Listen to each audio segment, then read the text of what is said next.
आज से करीब 6 करोड़ 50 लाख वर्ष पहले हमारी दुनिया में डायनासोर का राज हुआ करता था। इन विशालकाय विचित्र डायनासोर ने 14 करोड़ सालों तक हमारी धरती पर राज किया। इन डायनासोर की कई हजार प्रजातियां थीं, जिनमें से कुछ शाकाहारी थीं तो कुछ मांसाहारी। कुछ डायनासोर बेहद ही शांत स्वभाव के थे तो कुछ डायनासोर बहुत ही खतरनाक और हिंसक स्वभाव के थे। उस समय डायनासोर का अपना ही राज हुआ करता था। लेकिन फिर अचानक ऐसा क्या हुआ, ऐसी कौन सी घटना घटी जिनसे इनका अस्तित्व ही मिट गया? आइए जानते हैं डायनासोर का अंत कैसे हुआ। और अगर चैनल में पहली बार आए हैं तो चैनल को सब्सक्राइब करना मत भूलिए। डायनासोर के बारे में जानने के लिए हमें करोड़ों साल पीछे जाना होगा और डायनासोर के अंतिम समय को करीब से देखना होगा। आज से करीब 6 करोड़ 50 लाख साल पहले मौसम बिल्कुल सही था। लंबे लंबे पेड़ हुआ करते थे, समुद्र की ठंडी हवाएं और डायनासोर के चीखने की आवाज़ें, चिंघाड़ने की आवाज़ें आया करती थी। जब डायनासोर की प्रजाति आराम से जीवन जी रही थी, तभी आज से 10 करोड़ साल पहले इनकी किस्मत लिखी जा चुकी थी। एक छोटा एस्टेरॉयड का टुकड़ा जो सुदूर अंतरिक्ष से पृथ्वी की तरफ आ रहा था। यह पृथ्वी से 20 करोड़ मील दूर मंगल और बृहस्पति के बीच बने क्षुद्र बेल्ट ग्रह में घूम रहे एक विशाल एस्टेरॉयड से जा टकराता है। टकराव के कारण उस एस्टेरॉयड की दिशा बदल जाती है और वह क्षुद्र ग्रह बेल्ट से निकलकर सीधे पृथ्वी की ओर तेजी से 22,000 किलोमीटर प्रति घंटे की रफ्तार से बढ़ने लगता है। पृथ्वी पर पहुंचने से पहले वह चंद्रमा के बिल्कुल पास से होकर गुजरता है और यह 12 किलोमीटर की एरिया वाला एस्टेरॉयड यदि पृथ्वी के उपग्रह चांद से टकराता तो शायद आज डायनासोर का अंत ना हुआ होता। लेकिन यहाँ नियति को कुछ और ही मंजूर था, इसलिए यह विशालकाय एस्टेरॉयड चांद के बहुत ही करीब से निकल जाता है और जब यह पृथ्वी के वातावरण के संपर्क में आया तो इसकी रफ्तार अचानक ही 70,000 किलोमीटर प्रति घंटा हो गई। यह इतनी रफ्तार से आगे बढ़ रहा था कि इसने 4 मिनट में ही अटलांटिक ओशियन को पार कर लिया था।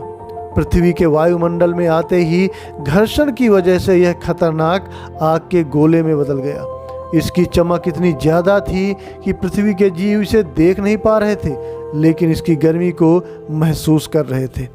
पृथ्वी में टकराने से पहले ही आधे से ज़्यादा जीव इस आग के गोले की गर्मी से मरने लगे थे। कुछ देर बाद यह एस्टेरॉयड मैक्सिको की खाड़ी के पास ज़मीन से टकराता है और 35,000 डिग्री सेंटीग्रेड की ऊर्जा वाला एक भयानक विस्फोट करता है। यह विस्फोट 10 हाइड्रोजन बम की ऊर्जा के बराबर था। यह एस्टेरॉयड पृथ्वी में जहां टकराया था वहां 180 किलोमीटर चौड़ा और 20 किलोमीटर गहरा गड्ढा बन गया था। यह विस्फोट इतना शक्तिशाली था कि टकराव की वजह से लाखों टन मेटल अंतरिक्ष में ऊपर चला गया। टकराव से 16 मिनट 40 सेकंड बाद ही धरती के अंदर चारों तरफ 11.1% तीव्रता की भूकंपीय तरंगें उठने लगती हैं, जिस कारण समुद्र में विशालकाय लहरों का निर्माण होने लगता है और सुनामी की लहरें चारों तरफ बढ़ने लगती हैं। इन तरंगों के कारण जितने भी सक्रिय ज्वालामुखी थे उनमें हलचल होती है और पूरी पृथ्वी में जगह जगह से ज्वालामुखी दहक उठते हैं, जिससे डायनासोर का विनाश होना शुरू हो जाता है। इससे रेडिएशंस की मात्रा इतनी बढ़ जाती है कि इसके 800 किलोमीटर के संपर्क में आने वाले सभी जीव जलकर राख बन गए थे। इस महाविनाश में उड़ने वाले डायनासोर इन जमीनी खतरों से तो बच निकले, लेकिन यह तो बस एक शुरुआत थी। विस्फोट की वजह से जो लाखों टन मेटल, पत्थर और धूल अंतरिक्ष में गया था, वह ग्रेविटेशनल पुल के कारण 40 मिनट बाद आग के गोले बनकर पूरी धरती पर बरसने लगे। साथ ही धूल का एक बहुत बड़ा तूफान पृथ्वी पर आ रहा था, जो गर्म हवाओं का तापमान 100 डिग्री सेंटीग्रेड से ज़्यादा लिए हुए था। यह तापमान 100 डिग्री सेंटीग्रेड से ज़्यादा हो जाने के कारण पृथ्वी के पेड़ पौधों की सारी आबादी जलकर नष्ट हो गई थी।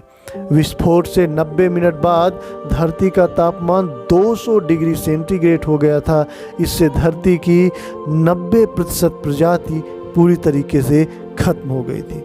जो 10% जीव धरती पर बच गए थे, बड़े जीवों को खाना ना मिलने के कारण वह मर गए, लेकिन जो छोटे जीवों के लिए वरदान साबित हुए। इसमें मेमल्स बच गए थे, या जिनको हम स्तनधारी जीव कहते हैं। यह गर्मी से बचने के लिए जमीन के अंदर रहते थे। इस महाविनाश में धरती पर रहने वाले सारे जीव जंतु मर गए थे, लेकिन जो जीव जंतु छोटे थे या जो उड़ सकते थे वो बच गए थे। इन डायनासोर का इतिहास हमें आश्चर्यचकित कर देता है। अगर इन डायनासोर्स का विनाश ना हुआ होता तो शायद इंसानों का अस्तित्व भी आज खतरे में होता। या तो हम इनके साथ ही उठना बैठना चलना सीख लेते, और या तो इनकी वजह से हमारी कोई जगह ही नहीं बची। लाखों साल गुजरने के बाद पृथ्वी में मौसम सामान्य होने लगा, और धीरे धीरे एडॉप्टेड रेडिएशन की प्रक्रिया से बहुत सारी नई प्रजातियों का जन्म होने लगा। और उन्हीं प्रजातियों में से एक प्रजाति थी बंदर जैसी प्रजाति, जिससे हम लोगों का जन्म। ये था आज का वीडियो। मिलते हैं अगले नेक्स्ट वीडियो में।